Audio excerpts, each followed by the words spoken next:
ही का नाम ये कंबोज लाल है, जैसा ही रंगो रूप है पैसा ही माल है।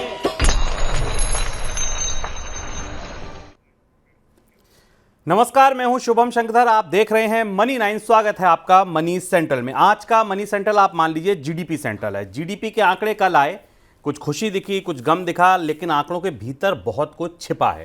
आज विस्तार से आपको इस बड़ी खबर में, आज दिन की बड़ी खबर, हम जीडीपी को ही डिस्कस करेंगे और विस्तार से आपको समझाएंगे कि इन जीडीपी के आंकड़ों में क्या क्या छिपा है, खर्च में क्या छिपा है, उत्पादन में क्या छिपा है, अगली तिमाही की उम्मीद कितनी बनती दिख रही है, क्या कुछ इन जीडीपी के आंकड़ों ने बताया अर्थव्यवस्था के बारे में, हमारी आपकी तरक्की के बारे में। ये सब कुछ आज डिस्कस होगा दिन की बड़ी खबर में। लेकिन खबरें कुछ और भी हैं और उनके विश्लेषण के लिए मेरे साथ स्टूडियो में मनी 9 के एडिटर अंशुमान तिवारी जी आ गए हैं। सर, बहुत स्वागत है आपका।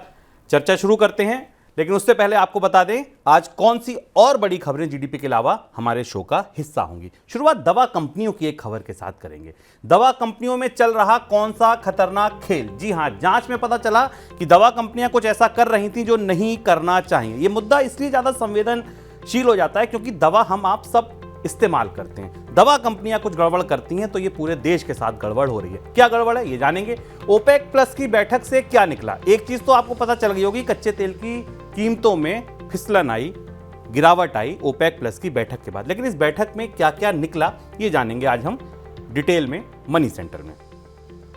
टाटा टेक की धमाकेदार लिस्टिंग के पीछे क्या है?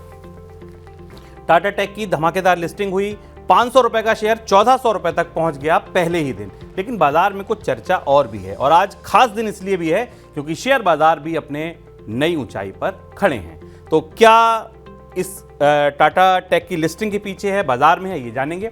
COP 28 की बैठक में भारत ने क्या कहा, इस बैठक का हम आपको पल पल का हाल बता रहे हैं। आज भी बताएंगे। भारत ने अपना पक्ष रखा है।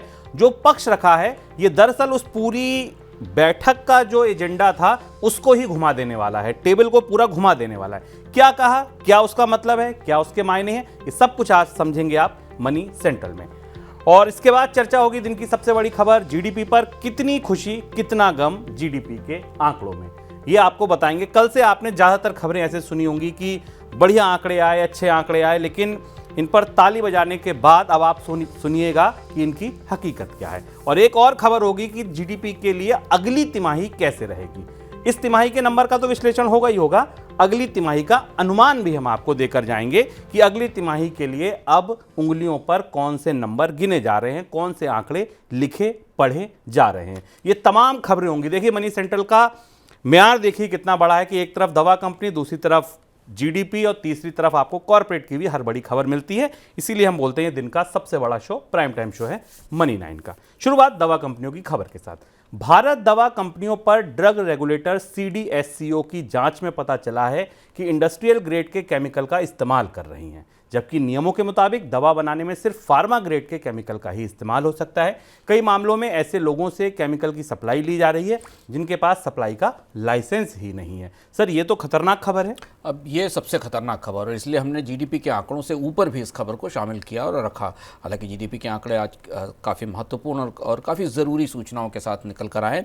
हमने विस्तार से इस मामले में मनी सेंट्रल में बताया था। जो मनी सेंट्रल के नियमित दर्शक हैं उनको वो पूरा शो याद होगा, जिसमें हमने विस्तार से दवा कंपनियों के भीतर क्या चल रहा है इसे बताया था। सीडीएसओ की पड़ताल हुई थी। सीडीएसओ की जांच और छापा भी इसलिए पड़ा था क्योंकि भारतीय कंपनियों की निर्यात की हुई दवाओं से दुनिया में कई जगह लोगों की तबीयत खराब हुई, मौतें भी हुई, इसकी शिकायतें हुई अफ्रीका और सेंट्रल एशिया से। WHO ने भारत की जो वर्ल्ड फार्मेसी की छवि थी उस पर गहरे सवाल उठाए थे और उसके बाद भारतीय रेगुलेटर की भी नींद खुली और उसने ये पड़ताल शुरू की। पड़ताल में करीब 65% छोटी कंपनियां ऐसी थीं जिनमें तमाम तरीके की खामियां पाई गई। अगर आपको वो एपिसोड याद होगा तो हमने उसमें कहा था कि ये जांच की शुरुआत है और इससे कई परतें खुलकर सामने आएंगी और निकलेंगी। उस समय पाया गया उनमें से कई कंपनियों का उत्पादन बंद करने के आदेश दे दिए गए थे क्योंकि उनके प्रोडक्ट क्वालिटी और गुणवत्ता के नियम पैमानों पर खरे नहीं उतरे थे। 30% कंपनियों को तो तत्काल प्रोडक्शन बंद करने के लिए कह दिया गया था क्योंकि इन कंपनियों की दवा की क्वालिटी अच्छी नहीं थी। और अब जो सीडीएसओ की central drugs standard control organisation की जो जांच से निकल कर आ रहा है वो बेहद चौंकाने वाला और ख़तरनाक बात है कि कंपनियां जिस केमिकल का इस्तेमाल कर रही थी वो इंडस्ट्रियल ग्रेड केमिकल है। दवा कंपनियां उद्योगों में इस्तेमाल होने वाले केमिकल का प्रयोग कर रही हैं जो कि लोगों के जीवन के साथ सीधा खिलवाड़ है और लोगों के जीवन के लिए बड़ा खतरा है। भारतीय दवा उद्योग में शुभम ऐसा कुछ हो रहा है जो बेहद बेहद चिंताजनक है, और ये बात तब खुलती है जब दुनिया में भारतीय दवाओं पर सवाल उठाए जाते हैं और टेस्ट होता है और पता चलता है कि इससे तो बच्चे मर रहे हैं। भारतीय नियामक या भारतीय व्यवस्था में इसकी पड़ताल उसके बाद शुरू होती है। इस जांच पर हमारी निगाहें लगातार रहेंगी कि इसमें और भी नई चीज़ें निकलकर सामने आ सकती हैं। जेम्स एंड ज्वेलरी कारोबार में शेल कंपनियों के इस्तेमाल को रोकने के लिए सरकार कदम उठाने जा रही है। डायमंड हाउस ज्वेलर्स और जेम्स स्टोर चलाने वाली कंपनियों को उनके ट्रेडिंग पार्टनर्स के अल्टीमेट बेनिफिशियल ओनर की जानकारी देने के लिए कहा गया है, और ऐसा नहीं करने पर उन कंपनियों को बैंक की तरफ से ब्लैकलिस्ट किया जा सकता है। ऐसा करने से ज्वेलरी कारोबार में पारदर्शिता बढ़ेगी। सर, क्या खबर रही है, कौन सी शेल कंपनियां हैं ये बड़ा अनोखा काम हो रहा है भारत के जेम्स और ज्वेलरी कारोबार में। करीब 10,000 के आसपास ऐसे डायमंटियर्स और ज्वेलरी फर्म्स हैं जिन कंपनियों में फ्रंट में कोई और है, नाम किसी दूसरे ज्वेलर्स का है और उसके पीछे निवेश या पैसा किसी दूसरे का लगा हुआ है। और भारत के ज्वेलरी कारोबार में, ज्वेलरी और डायमंड कारोबार में ये समस्या पुरानी है। बीच में इस पर रोक लगाने की कोशिश की गई थी, पर यह माना जा रहा है कि बहुत सारे विदेशी निवेशकों का या विदेश में बैठे लोगों का पैसा भी इसमें लगा हुआ है, जिसमें सामने फ्रंट एंड करने के लिए कोई भारतीय ज्वेलर मौजूद होता है जिसकी ज्वेलर के आधार पर ये कंपनी चलाई जाती है, लेकिन इसके पीछे बहुत सारा पैसा बेनामी तरीके से लगाया जाता है और इसके साथ एक्सपोर्ट और इंपोर्ट करते हैं। आपको पता है कि ज्वेलरी के एक्सपोर्ट और इंपोर्ट में कई तरीके के लाइसेंसेस की जरूरत होती है, कई कारोबार काफ़ी बड़ा है। अब ये पता, इस जानकारी के बाद, इन शेल कंपनियों की जानकारी के बाद रिजर्व बैंक को, वित्त मंत्रालय को और फेमा को लग रहा है कि ये मनी लॉन्ड्रिंग का बड़ा मामला हो सकता है। दरअसल FATF ने हाल में अपनी कुछ रिपोर्ट्स में इस बात की तरफ इशारा किया था कि भारत के अंदर ज्वेलरी का कारोबार, जेम्स ज्वेलरी और डायमंड का कारोबार ऐसा है जो जहां पर मनी लॉन्ड्रिंग के खतरे सबसे ज़्यादा हैं। और अब उस इनिशियल पड़ताल में याद पता चली है कि भारत के ज्वेलर्स और डायमंटियर्स शायद मनी लॉन्ड्रिंग के मामले में शामिल हो सकते हैं। और इसके बाद अब आदेश ये दिया गया है कि बैंकों से सबसे पहले कहा गया है, क्योंकि FATF के नियम, मनी लॉन्ड्रिंग के नियम शुरुआत में बैंकों के जरिए लागू किए जाते हैं, तो बैंकों से कहा गया है कि उन्हें वो अपने ग्राहकों से, वो ग्राहक जो ज्वेलर्स हैं, जो डायमंटियर्स हैं, जिन्होंने उनके साथ खाते खोल रखे हैं, वहाँ पर अल्टीमेट बेनिफिशियरी कौन है, यानी इस कंपनी को चला कौन रहा है, इसके मुनाफे फ़ायदे किसके खाते में जा रहे हैं, उसकी जानकारी दी जाए। लगभग कुछ वैसा ही है जैसा आपने ये सुना होगा कि भारत में जो विदेशी निवेशक निवेश करते हैं उनके पीछे कौन खड़ा हुआ ये पता नहीं होता और सेबी जानने की कोशिश करती है। लगभग वैसी ही कोशिश यहाँ भी हो रही है कि इन शेल कंपनियों में, इन डायमंड और ज्वेलरी के ब्रांड के पीछे पैसा किसका लगा हुआ ये पता चलाया जा सके। शुक्रवार को कच्चे तेल की कीमतों में नरमी दिखी। ब्रेंट क्रूड का भाव $80 के प्रति कारोबार करता दिखा। चौंकाने वाली बात यह थी, ये नरमी ओपेक प्लस देशों की ओर से उत्पादन में कटौती के बाद दिखी। ओपेक प्लस देश ने 2024 की पहली तिमाही के लिए प्रतिदिन 22 लाख बैरल कटौती पर सहमति जताई है। आपको बता दें कि ओपेक प्लस देश दुनिया में जितना तेल निकलता है उसमें 40% हिस्सेदारी रखते हैं। सर, सबसे ज़्यादा चौंकाने वाला पहलू इस बैठक से क्या निकला? ओपेक की बैठक वर्चुअल बैठक थी और इस बैठक में मैं पिछली बैठक में नहीं, लेकिन इस बैठक में कई सनसनीखेज फैसले हुए। हालांकि बाजार को उम्मीद थी कि कटौती और ज़्यादा गहरी होगी और इसलिए बाजार में कीमतें थोड़ी नरमाई हुई। कल इस बैठक के बाद कीमतों में थोड़ी हमें बढ़ोतरी दिखाई दी थी, लेकिन मार्केट ये मान रहा है कि ये कटौती आने वाले समय में कच्चे तेल की कीमतों में बढ़ोतरी की ज़मीन तैयार करेगी। सबसे महत्वपूर्ण फैसला तो हुआ कि सारे ओपेक देशों ने सऊदी अरब की जो 1 मिलियन बैरल पर डे की कटौती थी उसके बराबर कटौती करने के फैसले पर सहमति जाहिर कर दी। यानी पूरा ओपेक अब लगभग 2 मिलियन बैरल पर डे की कटौती करेगा। रशिया ने 5 लाख मिलियन पर बैरल तेल की कटौती के फैसले पर सहमति जाहिर की, जो काफी बड़ी कटौती थी। और इस तरह से अगर आप देखें तो सऊदी और रशिया मिलकर, जो हम बार बार आपको बता रहे हैं कि सऊदी और रूस मिलकर पूरी दुनिया में ऑयल कार्टेल की कमान संभाल रहे हैं और कच्चे तेल की आपूर्ति को इस स्तर तक सीमित कर रहे हैं जिससे कि कीमतों में कमी ना हो, कीमतें $80 $90 के आसपास ही रहें। दूसरा एक और दिलचस्प फैसला इस बैठक में हुआ कि ब्राज़ील ने ओपेक प्लस को ज्वाइन कर लिया। ब्राज़ील नया तेल उत्पादक है लैटिन अमेरिका से, जो अब ओपेक प्लस का सदस्य बन गया है और जनवरी में ऑफिशियली ओपेक प्लस में ब्राज़ील की भर्ती होगी और ब्राज़ील को शामिल किया जाएगा। ब्राज़ील का जो टोटल उत्पादन का आंकड़ा हमें मिल रहा है वो लगभग पिछले एक साल के दौरान ब्राज़ील का टोटल उत्पादन करीब करीब 3.92 बिलियन बैरल के आसपास रहा है और ये उत्पादन अब ओपेक के उत्पादन के हिस्से के तौर पर सामने आएगा। इसका असर क्या हुआ कि कल भारत सरकार की तरफ से अधिकृत रूप से अनऑफिशियली ये कहा गया कि कच्चे तेल की कीमतें जिस स्तर पर हैं उसके बाद अब पेट्रोल डीजल की कीमतों में कमी की कोई उम्मीद नहीं है जब तक कीमतें $80 से नीचे स्टेबलाइज नहीं हो जाती। पर अब जो तैयारियां हैं उस हिसाब से तो ऐसा नहीं लगता कि कच्चे तेल की कीमतों में कोई बड़ी कमी आएगी, क्योंकि सऊदी और ओपेक ने उत्पादन में कटौती का फैसला कर लिया। ये बात हम आपको मनी सेंट्रल में पहले बता भी चुके हैं कि कटौती आएगी। क्या यही वजह थी सर कल रुपया अपने ऑल टाइम लो पर बंद हुआ? गुरुवार को भारतीय रुपया अमेरिकी डॉलर के मुकाबले अपने सबसे निचले स्तर पर बंद हुआ। 7 पैसे की कमजोरी के बाद $1 की कीमत ₹83.40 हो गई। ये गिरावट कच्चे तेल की कीमतों में तेजी और अमेरिकी डॉलर में आई वापसी के कारण देखने को मिली। हालांकि शुक्रवार को रुपए में कुछ वापसी जरूर दिख रही है। रुपया लगातार दबाव में है, 84 की तरफ बढ़ रहा है। रुपए को लेकर अब सारी परिस्थितियां ऐसी हैं जो आने वाले समय में दबाव बनाकर रखेंगी। कच्चा तेल इसमें एक महत्वपूर्ण फैक्टर था। पहले कल कच्चा तेल ऊपर गया, हालांकि बाद में नीचे थोड़ी कमी आई, क्योंकि बाजार को ऐसा लग रहा था कि उत्पादन में कटौती और ज़्यादा हो सकती है। लेकिन भारत से विदेशी निवेशकों की निकासी, डॉलर इंडेक्स का बदलाव, इन सारी चीज़ों ने रुपए पर दबाव बना रखा है। और इसके अलावा भारतीय बाजार में भी रुपए की मांग ज़्यादा है इम्पोर्ट्स के लिए। कई सारे नए इम्पोर्ट्स के ऑर्डर्स हैं, इस वजह से भी रुपए की कीमतों में रुपए की कीमत में गिरावट दिखाई दी और माना जा रहा है कि रुपए पर दबाव आने वाले समय में बना रहेगा। शुक्रवार के कारोबार में केशोराम इंडस्ट्री के शेयर में 5% का अपर सर्किट लगा। ये तेजी की वजह गुरुवार को आई एक खबर थी। हालांकि आज शेयर बाजार भी अपने नए रिकॉर्ड स्तर पर खड़े हुए हैं, लेकिन इस तेजी की वजह कुछ और ही थी। इसकी वजह थी एक खबर ये थी कि बिरला समूह की कंपनी अल्ट्राटेक केशोराम इंडस्ट्री के सीमेंट कारोबार का अधिग्रहण कर सकती है। इस सौदे की वैल्यूएशन करीब 7600 करोड़ रुपए आंकी जा रही है।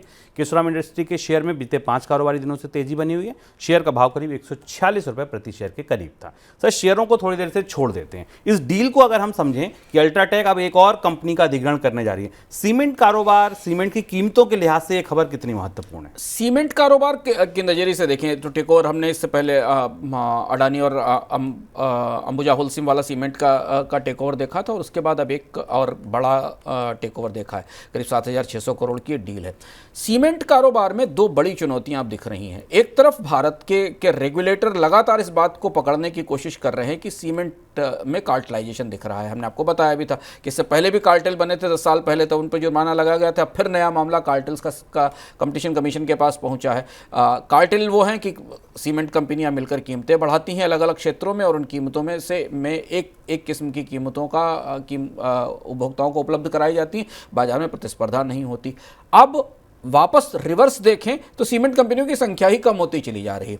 अब इस अधिग्रहण के बाद भारतीय बाजार में आमतौर पर चुनिंदा सीमेंट कंपनियां रह जाएंगी। तो एक तो जो पहले से कंपनियां मौजूद थी वो कार्टेल बढ़ाकर कीमतें बढ़ाती हैं और अब कंपनियों की संख्या भी कम होने जा रही है। हालांकि टेक ओवर और अधिग्रहण कॉर्पोरेट जगत का बाजार का एक सामान्य हिस्सा है, पर टेक ओवर और अधिग्रहण बाजार में मोनोपोलीज, डुओपोलीज बनाने और कार्टेल बनाने में भी सहायक सिद्ध होते हैं। ये बात भारत के सीमेंट उद्योग से दिखाई दे रही है। भारत का कंपटीशन कमीशन इस अधिग्रहण को कैसे लेगा, शुभम, उस पर हमारी निगाह रहेगी, क्योंकि कंपटीशन कमीशन में अप्रूवल के लिए जाएगा यह अधिग्रहण। क्या कंपटीशन कमीशन हाल में कार्टेल के आरोपों की रोशनी में इस पर कोई सवाल उठाएगा, ये देखना होगा। 19 साल बाद टाटा समूह की कंपनी टाटा टेक ने शेयर बाजार में एंट्री ली। आईपीओ में जिन निवेशकों को शेयर मिले उनको तगड़ा मुनाफा हुआ। टीसीएस के बाद 14 साल तक टाटा समूह की कोई कंपनी शेयर बाजार में नहीं आई। 14 साल बाद ये नया आईपीओ आया।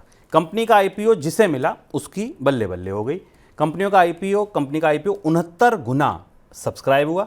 500 रुपये का शेयर अलॉट हुआ। लिस्टिंग 1199 रुपये पे हुई, यानी कि 500 रुपये का शेयर जिसे मिला उसे 1200 रुपये एक शेयर के एक ही दिन में मिल गए। शेयर उछल के 1400 रुपये के भाव तक भी पहुंच गया। सर, क्या चर्चा है इस लिस्टिंग को लेकर? यह बेहद दिलचस्प घटनाक्रम था बाजार का। और आप इसके तार ऐसे जोड़ें कि टाटा टेक के सब्सक्रिप्शन, ओवर सब्सक्रिप्शन और लिस्टिंग की तो अंदाज पहले से ही मिलने लगे थे कि 2 गुनी और 3 गुनी लिस्टिंग होगी। आईपीओ प्राइस से 3 गुना ऊपर स्टॉक मार्केट में पहुंचा। इसके अलावा अगर आप दो और इस खेप में आए हुए आईपीओ में देखें, गांधार ऑयल और इरेडा के आईपीओ को, तो इनकी भी काफ़ी ऊंची लिस्टिंग हुई। इससे पहले सेबी चीफ का ये बयान भी आया था। सेबी प्रमुख ने भी कहा था कि इनके वैल्यूएशन को लेकर तमाम किस्म के सवाल उठ रहे हैं। सब माना जा रहा है कि टाटा टेक के वैल्यूएशन को, बाजार में इस बात की खासी चर्चा है कि टाटा टेक का वैल्यूएशन वास्तविक तौर पर इतना कम नहीं था जितना कम वैल्यूएशन इस शेयर का प्राइस रखा गया। ऐसी ये पहली बार बाजार से सुनकर निकल कर आया, बल्कि एक और कंपनी के बारे में चर्चा हो रही है बाजार में मर्चेंट बैंकर्स के बीच में, और इसलिए कंपनी के स्टॉक की वैल्यू कम थी, इसलिए इसका ओवर सब्सक्रिप्शन हुआ और इसे बाजार में बेहतर लिस्टिंग मिली है। इसका फ़ायदा किसको मिला? आमतौर पर ये देखा जाता है कि सबसे ज़्यादा फ़ायदा आईपीओ लिस्टिंग के समय आम निवेशकों को नहीं बल्कि बड़े निवेशकों को, हाई नेटवर्थ इंडिविजुअल्स को या विदेशी निवेशकों को, संस्थागत निवेशकों को मिलता है। तो कल वास्तव में शुभम ने कहा कि उन निवेशकों की तो वास्तव में बल्ले बल्ले हो गई जिनको 3 गुना ऊँची लिस्टिंग हुई। आमतौर भारतीय शेयर बाजार में इतनी ऊँची लिस्टिंग स्टॉक्स की नहीं देखी जाती। वैश्विक स्तर पर पर्यावरण को बचाने के लिए उससे जुड़े कदम उठाने के लिए दुबई में एक बैठक चल रही है। इस बैठक का हम आपको हर रोज अपडेट देते हैं। इन प्रयासों के लिए शुरुआत में 47.5 करोड़ रुपए डॉलर के फंड को मंजूरी दी गई है। इसमें 37.5 करोड़ डॉलर डालेगा यूरोपियन यूनियन और 10 करोड़ डॉलर डालेगा यूएई। इस बीच बैठक में से पहले भारत की तरफ से ये क्लियर किया गया कि अपनी ऊर्जा जरूरतों के लिए भारत लंबे समय तक कोयले पर निर्भर रह सकता है। सरकार ने ये बात अब मानी, देर सवेर मानी। इकोनॉमिकम ने ये बात आपको काफ़ी पहले बताई थी। मनी सेंट्रल अगर आप देखते हैं तो हमने आपको ये बात काफ़ी पहले बताई थी कि चर्चाएं कुछ भी चल रही हों, बातें कुछ भी हो रही हों, शिविरों में कुछ भी कहा जा रहा हो, लेकिन कोयले से निर्भरता इतनी कम नहीं होगी। सर, जो पक्ष रखा भारत ने, इसका मतलब कैसे समझा जाए? इस बैठक में सबसे बड़ी बात जो चर्चा थी, हमने आपको बताया था कि इस बैठक की भूमिका या इसका जो पृष्ठभूमि है वो असफलता की पृष्ठभूमि है। इसी बैठक में WMO की रिपोर्ट जारी की गई, जो आप मनी सेंट्रल पर जान चुके हैं कि दुनिया का तापमान रिकॉर्ड लेवल पर बढ़ा 2023 में और आने वाले समय में बढ़ेगा। चौतरफा असफलता है पर्यावरण के प्रदूषण को, उत्सर्जन को और गर्मी को कार्बन को रोकने में के प्रयासों में। उस पृष्ठभूमि में बैठक हुई। भारत को लेकर जब भारत पिछले पर्यावरण की बैठक में ग्लासगो समिट में शामिल हुआ था, जहां से पूरी बात शुरू हुई थी, वहां से लेकर आज तक ये बात स्पष्ट नहीं थी कि थर्मल पावर को लेकर या कोयले को लेकर भारत की तस्वीर क्या होगी अंतर्राष्ट्रीय मंचों पर। हालांकि हम आपको बीच बीच में बताते रहे थे, जब इलेक्ट्रिसिटी प्लान आया था भारत सरकार का, तब भी हमने बताया था कि भारत ने थर्मल पावर का अपना लक्ष्य बढ़ा दिया है। फिर हमने आपको बताया था कि कोल का आयात भारत में लगातार बढ़ रहा है और कोयले पर आधारित बिजली बनाई जाएगी। भारत की तरफ से इस बैठक से पहले स्पष्ट रूप से कहा गया कि कोयले को वो छोड़ने वाला नहीं है, क्योंकि भारत की अधिकांश ऊर्जा करीब 69 से 70% ऊर्जा ज़रूरतें कोयले से पूरी होती हैं, और चीन भी कोयले को छोड़ने को तैयार नहीं है। ये वो 2 देश हैं जिन देशों ने पहले भी इससे पहले भी यह बात स्पष्ट की थी कि कोयले से पीछे हटने की संभावना अभी फिलहाल नहीं दिखाई देती। तो इससे अब ये स्पष्ट हो गया कि दुनिया की 2 बड़ी अर्थव्यवस्थाएं फिलहाल अपने बिजली उत्पादन के लिए कोयले पर निर्भर रहेंगी। यानी अगर समग्र पृथ्वी पर जो कार्बन का उत्सर्जन कोयले से हो रहा है, उसे रोकने के लिए इन 2 अर्थव्यवस्थाओं के बराबर, इनके कार्बन उत्सर्जन के बराबर दुनिया के अन्य देशों में कार्बन उत्सर्जन कम करने की कोशिश करनी होगी। और यही वजह है कि ये बैठक खासी पेचीदा हो गई है, क्योंकि डीकार्बनाइजेशन की या कार्बन के उत्सर्जन को रोकने की कोई बड़ी व्यापक रणनीति पर सहमति बनेगी यहाँ, इसमें थोड़ी सी संभावना कम दिखाई देती है। और दूसरी तरफ जो बात हमने आपको कल बताई थी कि यूरोपियन यूनियन की तरफ से कार्बन टैक्स आ गया है, ये देखना होगा कि दुनिया के देश उस पर कैसी प्रतिक्रिया करते हैं। हालांकि एक फंड जरूर बनकर सामने आ गया जो कि पर्यावरण से होने वाले नुकसानों की भरपाई करेगा। इसको लॉस एंड डैमेज फंड कहा गया है। $450 मिलियन का ये फंड है। इससे उन देशों को मदद दी जाएगी जहां पर्यावरण की तबाही से नुकसान होता है। एक और दिलचस्प चर्चा थी को बैठक के हाशिए पर चर्चा के तौर पर कि यूनाइटेड अरब अमीरात ने अचानक दुनिया में पर्यावरण की चिंताओं का नेतृत्व अपने हाथ में ले लिया है। उसने पैसा भी दिया इस फंड में और इस बैठक को पूरी तरह से होस्ट भी किया गया है। एक ऐसा देश जो दरअसल फॉसिल फ्यूल ही प्रोड्यूस करता है, जो सबसे ज़्यादा कार्बनाइज्ड फ्यूल प्रोड्यूस करता है, अब वो आगे आकर पर्यावरण की चिंता और सुरक्षा के मामलों की अगुवाई कर रहा है। आगे बढ़ते हैं अब दिन की सबसे बड़ी खबर। केंद्र सरकार ने गुरुवार को सितंबर तिमाही के जीडीपी ग्रोथ के आंकड़े जारी किए हैं। कमजोर मॉनसून और सर्विस सेक्टर की ग्रोथ पीक आउट होने के बावजूद सितंबर तिमाही में जीडीपी ग्रोथ अनुमान से ज़्यादा दिखी। सांख्यिकी मंत्रालय की तरफ से जारी आंकड़ों के मुताबिक ग्रोथ 7.6% दर्ज की गई, जबकि अनुमान 6.8% का था। मंत्रालय के आंकड़े बताते हैं कि सितंबर तिमाही के दौरान देश की रियल जीडीपी का आकार 41.74 लाख करोड़ रुपए दर्ज किया गया, जबकि पिछले साल सितंबर में यह आंकड़ा 38,78,000 करोड़ रुपए का था। जीडीपी ग्रोथ को बढ़ाने में सबसे ज़्यादा योगदान मैन्युफैक्चरिंग, कंस्ट्रक्शन और माइनिंग सेक्टर का दिखा। कृषि सेक्टर की ग्रोथ घटकर 1.2% रही और सर्विस सेक्टर की ग्रोथ कम होकर 4.3% बची है। सर, एक जगह कहा गया कि अनुमान से बेहतर जीडीपी के आंकड़े दिखे, क्या वाकई ये खुश होने वाली बात है? कल जीडीपी के आंकड़े और एग्जिट पोल के आंकड़े एक जैसे थे। आप जिस तरह से देखना चाहें इसे देख सकते हैं। एग्जिट पोल के आंकड़ों में भी वास्तविकता से कुछ अलग तस्वीरें थी और जीडीपी के आंकड़ों में भी ऐसा ही कुछ था। प्रत्यक्ष रूप से जो हेडलाइन और सुर्खियां दिख रही थी वो कुछ दूसरी थी। आप जिस तरह से इसे देखना चाहें देख सकते हैं। पर जीडीपी के कल के आंकड़े दूसरी तिमाही के आंकड़ों में कुछ बेहद अनोखे और चौंकाने वाले ट्रेंड निकल कर सामने आए, जो आमतौर पर भारत के जीडीपी के स्ट्रक्चर और ढांचे में इससे पहले नहीं देखे गए। और इसलिए इस तिमाही के आंकड़ों को गंभीरता से समझना जरूरी है। इसके बाद फिर हम इन आंकड़ों के साथ कोई भी तय कर सकता है कि इन आंकड़ों पर वास्तव में खुश होने की ज़रूरत है या इसमें तो कुछ और ही हो रहा है अंदर, वो हमें ऊपर सुर्खियों में नहीं दिखाई देता। सर, अब जीडीपी को समझने के दो तरीके हैं। एक है उत्पादन साइड से, जिसमें हम सारे सेक्टर्स की अलग अलग गणना करते हैं, और दूसरा है खर्च साइड से। तो पहले चलते हैं उत्पादन साइड में। उत्पादन की जीडीपी को समझें तो क्या आपको सबसे चौंकाने वाला आंकड़ा दिखा? सबसे चौंकाने वाला आंकड़ा था एग्रीकल्चर का। जो बात हम लगातार पिछले एक साल से अपने मनी सेंट्रल के कार्यक्रम में शुभम कह रहे हैं कि कृषि अर्थव्यवस्था पर अल नीनो का खराब असर होगा, वो असर इसमें स्पष्ट रूप से दिखाई दिया। 18 तिमाही की सबसे न्यूनतम एग्रीकल्चरल ग्रोथ दिखाई दी। 1.2% की ग्रोथ इस क्वार्टर में दिखाई दी। यानी अल नीनो का असर खरीफ के उत्पादन पर स्पष्ट रूप से दिखाई दिया। अब आप तार जोड़ने की कोशिश करिए। सरकार ने भारत में अनाज उत्पादन के आंकड़े नहीं जारी किए, लंबे समय तक रोक कर रखे। शायद यही वजह थी कि जीडीपी के आंकड़ों में उसका रिफ्लेक्शन होना था। जीडीपी की ग्रोथ में एग्रीकल्चर में इतनी तेज गिरावट के बाद भी भारत की जीडीपी में 7.6% की विकास दर थोड़ा सा गले नहीं उतरती, क्योंकि एग्रीकल्चर अर्थ में, लेकिन वो वेटेज के आधार पर हमें भारत के आर्थिक विकास दर की तस्वीर अच्छी दिखाई दी और ग्रामीण अर्थव्यवस्था की तस्वीर बिल्कुल उल्टी इसमें दिखाई दी। तो जब हम बार बार इससे पहले जीडीपी के आंकड़ों से पहले आपसे कह रहे थे कि रूरल डिमांड नहीं दिखती है बाजार में, कंपनियों के नतीजे ये बता रहे हैं कि ग्रामीण इलाकों में मांग नहीं है, तो उस आंकड़े की पुष्टि या उस आकलन की पुष्टि जीडीपी ने अपने इन आंकड़ों में की कि भारत में 18 क्वार्टर्स में 18 तिमाही में 2024 के सेकेंड क्वार्टर में सबसे खराब कृषि उत्पादन का आंकड़ा आया है खरीफ के सीजन का। पहला चौंकाने वाला तथ्य है।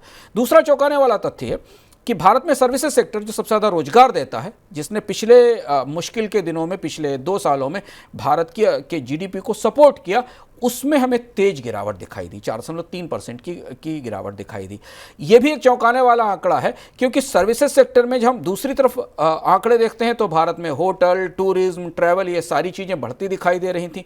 लेकिन कॉन्टेक्ट बेस्ड सर्विसेज की मांग में या उनके उत्पादन में गिरावट आना एक चौंकाने वाला ढांचागत चैलेंज है। इसकी रोशनी में 7.6% की जीडीपी ग्रोथ के आंकड़े को थोड़ा संभालना मुश्किल होता है। तो दोनों महत्वपूर्ण क्षेत्र जहां से सबसे ज़्यादा रोजगार आते हैं, दोनों में ठोस और स्थायी स्लोडाउन दिखाई दे रहा है। एक है एग्रीकल्चर जो ग्रामीण अर्थव्यवस्था के लिए है, और दूसरा शहरी अर्थव्यवस्था के लिए सर्विसेज इकोनॉमी में। अंडरलाइन करने वाली बात यह है जो अंशुमान जी ने कहा कि जहां से सबसे ज़्यादा रोजगार आते हैं, यहाँ जीडीपी टूटी, यानी कि सीधा असर आपके रोजगार पर भी पड़ा है। सर, मैन्युफैक्चरिंग में लेकिन ग्रोथ 10% दिखी। इस आंकड़े को भी बताइए। ये मैन्युफैक्चरिंग का आंकड़ा चौंकाने वाला था और इसी आंकड़े ने, मैन्युफैक्चरिंग की ग्रोथ के आंकड़े ने जीडीपी की में बढ़ोतरी में 7.6% के आसपास की विकास दर में मदद की। लेकिन एक चीज़ ये समझ में नहीं आई, जो बात अभी आंकड़े से स्पष्ट नहीं होगी, आने वाले समय में दिखेगी। ये पहली ऐसी तिमाही है शुभम लंबे समय के बाद, मुझे लगता है इससे पहले की तिमाही के आंकड़ों में हमने कभी नहीं देखा होगा कि एकदम ग्रोथ का पैटर्न सर्विसेज से मैन्युफैक्चरिंग की तरफ शिफ्ट हो गया। जबकि भारतीय अर्थव्यवस्था की ग्रोथ को लीड करती थी सर्विसेज सेक्टर। डबल डिजिट की ग्रोथ हमने देखी, 10%, 8%, 11%, 9% की ग्रोथ सर्विसेज से आती थी। ये पहली बार ग्रोथ शिफ्ट कर गई इस क्वार्टर में सर्विसेज से मैन्युफैक्चरिंग सेक्टर में। अगर आप अर्थव्यवस्था के बुनियादी ढांचे को समझने की कोशिश करें तो मैन्युफैक्चरिंग बढ़ने के साथ सर्विसेज के गिरने का कोई संबंध समझ में नहीं आता, क्योंकि सर्विसेज सेक्टर हमेशा मैन्युफैक्चरिंग पर आधारित है। अगर उत्पादन ज्यादा हो रहा है तो ट्रांसपोर्ट भी बढ़ेगा। अगर कंपनियां ज़्यादा प्रोडक्शन कर रही हैं तो फिर वो टेलीफोन सेवाओं का, बाकी सेवाओं का, बाकी चीज़ों का इस्तेमाल करेंगी। अगर बाजार में ज़्यादा डिमांड है तो ट्रैवल, टूरिज्म, होटल, लोगों का आना जाना रुकेगा। लेकिन ये एक डिस्क्रिपेंसी या एक असंगति इस आंकड़े में दिखाई दी। ये सबसे सरप्राइजिंग डेवलपमेंट था कि जिन कंपनियों के नतीजों के आधार पर या मैन्युफैक्चरिंग सेक्टर की ग्रोथ के आधार पर जीडीपी की बढ़ोतरी ज़्यादा दिखाई दी। अगर आप दूसरी तरफ से देखें तो इस तिमाही में बाजार में कोई बड़ी डिमांड नहीं दिखी। ऐसा लगता है तो 2-3 महत्वपूर्ण सेक्टर, कंस्ट्रक्शन सेक्टर में जैसे हमने देखा कि हाई वैल्यू मकानों की बिक्री ज़्यादा दिखाई दी और उसका असर हमें इस आंकड़े पर दिखाई दिया। मास के जो मकान थे, जो आम लोगों के लिए मकान थे, उनकी बिक्री की बढ़ोतरी नहीं थी, पर वो रिफ्लेक्ट नहीं हुई। ये दूसरी डिस्क्रिपेंसी। ये देखना होगा कि क्या ये जो 10% के आसपास की ग्रोथ है मैन्युफैक्चरिंग सेक्टर में, 13% के आसपास की जो ग्रोथ है मैन्युफैक्चरिंग सेक्टर में, ये सही भी है। और अगर ये है तो फिर ये आंकड़ा सरकार टैक्सेशन के आधार पर, मांग के आधार पर, रोजगारों के आधार पर सपोर्ट क्यों नहीं करता? क्योंकि कल ही ये आंकड़ा आया था कि भारत के अर्बन एरिया में 6 से 7% की बेरोजगारी दर अभी भी बनी हुई है। तो ये एक बड़ा शिफ्ट है।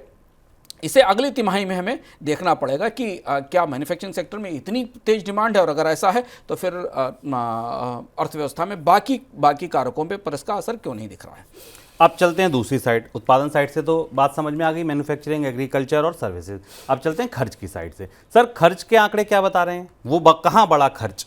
खर्च का आंकड़ा सबसे ज़्यादा चौंकाने वाला था। मैंने जीडीपी के आंकड़े को जो भीतर से समझने की कोशिश की, जिसको एक तकनीकी टर्म इस्तेमाल किया जाता है जीडीपी की गणना में, जिसको जीएफसीएफ कहते हैं, ग्रॉस कैपिटल फॉर्मेशन। 11% की बढ़ोतरी दिखाई दी। 5 क्वार्टर्स का सबसे ज़्यादा ऊंचा खर्च ओवरऑल अर्थव्यवस्था में। पर खर्च के डिब्बे में, खर्च की दुकान में कई डिब्बे हैं। एक डिब्बा सरकार के खर्च का है, एक प्राइवेट कंजम्पशन का है, कॉर्पोरेट खर्च का है।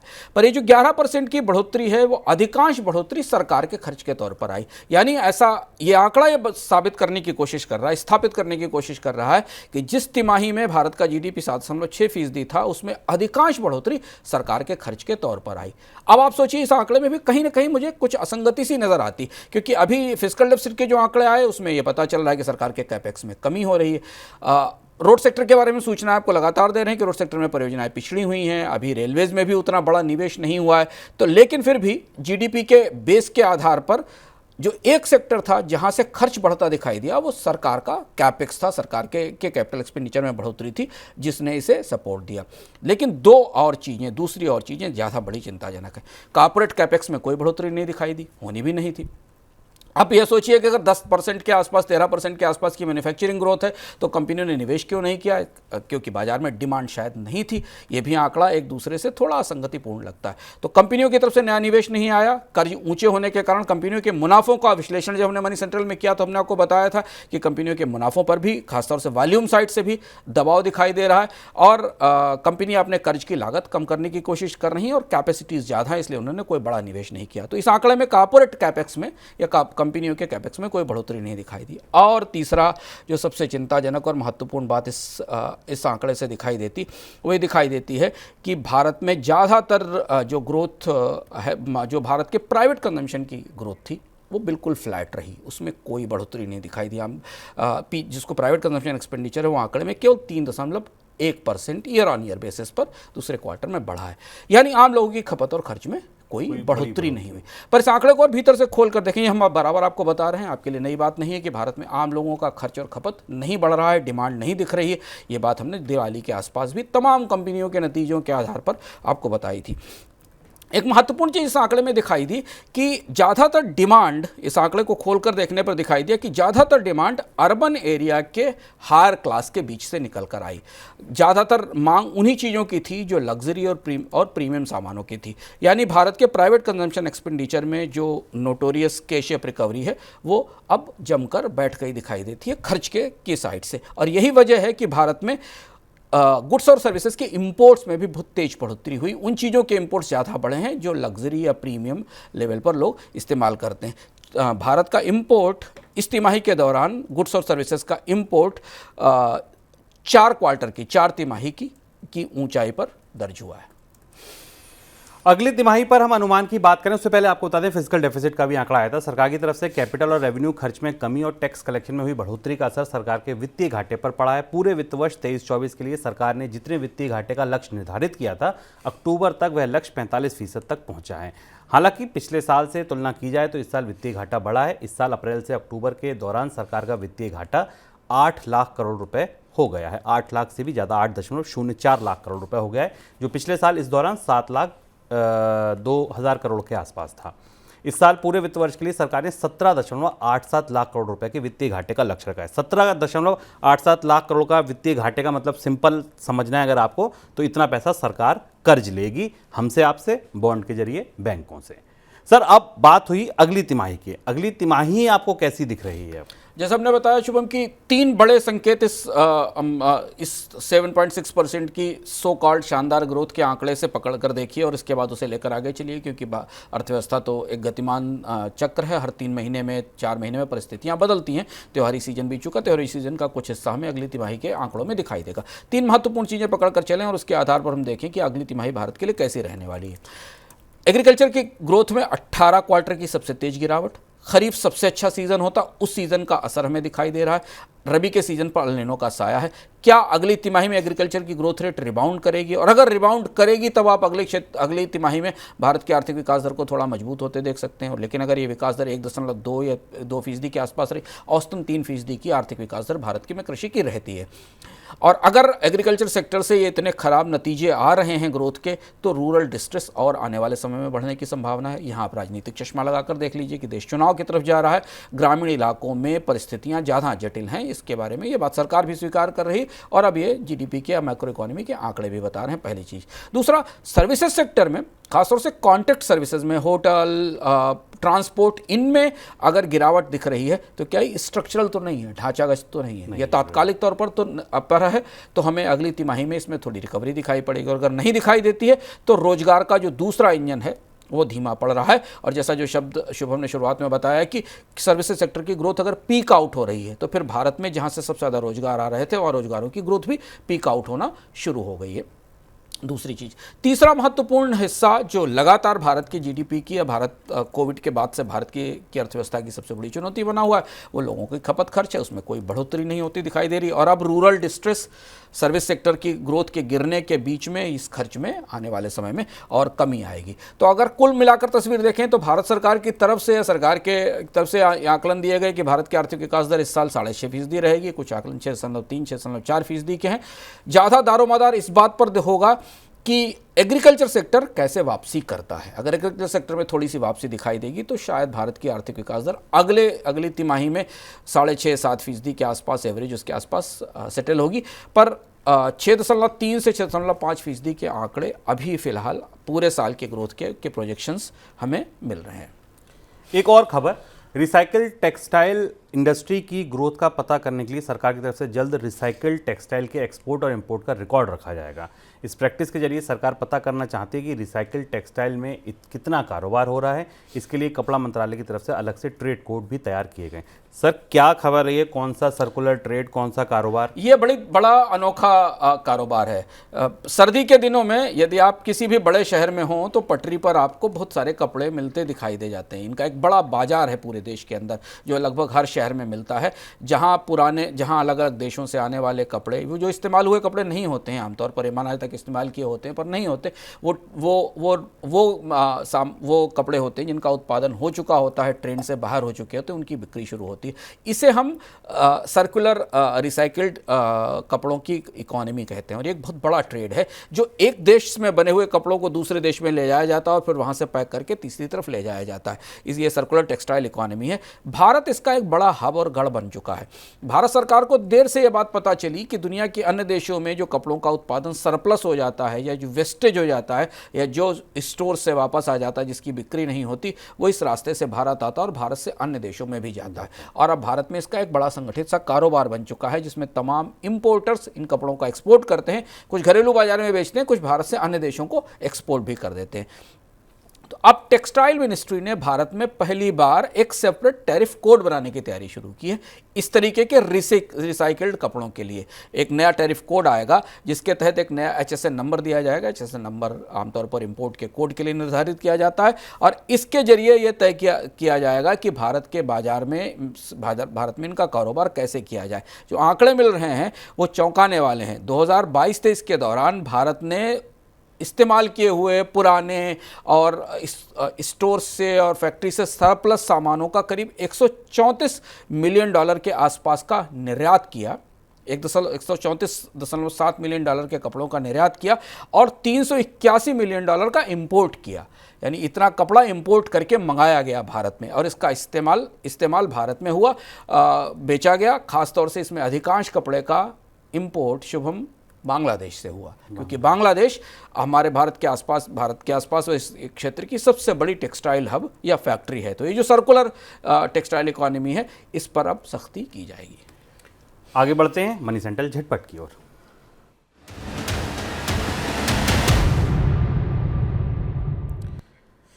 सज्जन जिंदल समूह की JSW ने ऑटो सेक्टर में एंट्री कर ली है। कंपनी ने MG मोटर इंडिया के हिस्सेदारी खरीदी है। चीन की प्रमुख ऑटो कंपनी SAIC मोटर और भारत के JSW ग्रुप ने एक जॉइंट वेंचर किया। इस समझौते के तहत सज्जन जिंदल के नेतृत्व वाले JSW समूह ने MG मोटर्स में 35% हिस्सेदारी खरीदी है। कंज्यूमर गुड्स बनाने वाली अमेरिकी कंपनी वर्लपूल ने अपनी भारत में हिस्सेदारी बेचने की योजना बनाई है, ऐलान किया है। वर्लपूल इंडिया में 24% हिस्सेदारी बेचने की योजना है। कंपनी कर्ज को कम करने के मकसद से एक कदम उठा रही है। शेयर बाजार में जो जानकारी दी गई उसके मुताबिक भारतीय इकाई में अमेरिकी कंपनी की 75% हिस्सेदारी है। महाराष्ट्र सरकार किसानों की फसल के मुआवजे को लेकर एक ऐसा कानून लेकर आ रही है जिसके प्रावधान में पेस्टिसाइड कंपनियों की आपत्ति है। कानून ये कहता है कि अगर पेस्टिसाइड की वजह से खराब पेस्टिसाइड की वजह से किसानों की फसल खराब होती है तो पेस्टिसाइड कंपनियों को इसका मुआवजा देना होगा। कंपनियों का ये कहना है कि इसकी वजह से गलत और झूठे दावे पेश किए जा सकते हैं। सर, कोई टिप्पणी आपकी? ये कानून भारत के नए कानूनों की श्रेणी में, नए श्रृंखला के कानूनों के तौर पर आया है। एग्रीकल्चर में इस तरीके के कानून नहीं है जहां किसी उद्योग के बनाए गए उत्पाद से अगर नुकसान हो तो उस पर हर्जाना दिया जाए। उद्योग के स्तर पर, कंज्यूमर के स्तर पर इस तरीके के कानून, इस तरीके की व्यवस्थाएं हैं कि अगर आपको कोई गलत सामान की आपूर्ति की गई है और उससे कुछ नुकसान होता है, उसका हर्जाना दिया जाए। महाराष्ट्र सरकार ने इस मामले में पहल की और स्वाभाविक सी बात है कि इंसेक्टिसाइड और पेस्टिसाइड बनाने वाली कंपनियां इसका विरोध करेंगी। लेकिन कई जगह ऐसा देखा गया है कि केमिकल्स की सप्लाई में, या जब हम तो दवाओं के बारे में देख रहे हैं, जब दवाओं में गलत केमिकल्स मिलकर आ रहे हैं जिनकी जांच निकल कर आ रही है, तो फिर पेस्टिसाइड्स की क्वालिटी को लेकर तो सवाल उठने स्वाभाविक हैं, लाजमी हैं। आज का मनी सेंट्रल काफ़ी बड़ा था लेकिन बहुत ज़रूरी था, क्योंकि आज बड़े आंकड़े थे, बड़ी खबरें थीं। अगली मुलाकात आपसे मनी सेंट्रल में सोमवार को होगी शाम 7 बजे, लेकिन उससे पहले रविवार को आएंगे, इस बार बड़ा खास इकोनॉमिकम लेकर। सर, क्या खास होगा इस बार मुद्दा? आज मनी सेंट्रल बड़ा था, इसलिए हम आपको कुछ और खबरें नहीं बता पाए, जैसे भारत में क्रेडिट ग्रोथ को लेकर, रिजर्व बैंक की तमाम दुविधाएं, नए लोन के आंकड़ों को लेकर, जो नए लोन को लेकर नए नियम तय किए गए हैं अनसिक्योर्ड लोन को लेकर, हम आपको इस बार विस्तार से बताएंगे और काफ़ी नई सूचनाओं के साथ लेकर आएंगे। आपको बताएंगे कि आखिर रिजर्व बैंक ने अनसिक्योर्ड लोन पर रोक लगाई क्यों, उसका खौफ सबसे बड़ा क्या है, डर कहाँ दिखाई दे रहा है, एक चीज़। दूसरा ये कि वो सरकार या बैंक जो लोन मेले लगा रहे थे वो अचानक लोन देने से हिचकने क्यों लगे, पीछे क्यों हटने लगे, दूसरी बात। और तीसरा सवाल ये कि अगर सरकार, बैंक लोन ही नहीं देंगे, लोन में कमी करेंगे, लोन देने में सख्ती करेंगे, तो अर्थव्यवस्था को पूंजी कैसे मिलेगी, और अगर अर्थव्यवस्था को पूंजी कैपिटल नहीं मिलेगी तो उसका असर भारत के आर्थिक विकास दर पर क्या पड़ेगा। ये भारत सबसे बड़ी पहेली है जिस पर बैंकिंग उद्योग इस समय उलझा हुआ। हम विस्तार से इसके सारे हिस्से खोलकर इस बार को इकोनॉमिकम में आपको बताएंगे कि सरकार और रिजर्व बैंक किस गहरी दुविधा में फंस गए हैं, वो क्या करें और क्या ना करें इस वक्त। क्रेडिट कार्ड आप पर भी होगा, नहीं होगा तो कर्ज तो आप भी लेते होंगे, अगर लेते हैं तो ये वाला इकोनॉमिकम जरूर देखिएगा। देखिए क्या कुछ हो रहा है कर्ज के बाजार में। फिलहाल इजाजत दीजिए, नमस्कार। ऐसे ही का नाम ये कम्बोज लाल है, कैसा ही रंगो रूप है, पैसा ही माल है।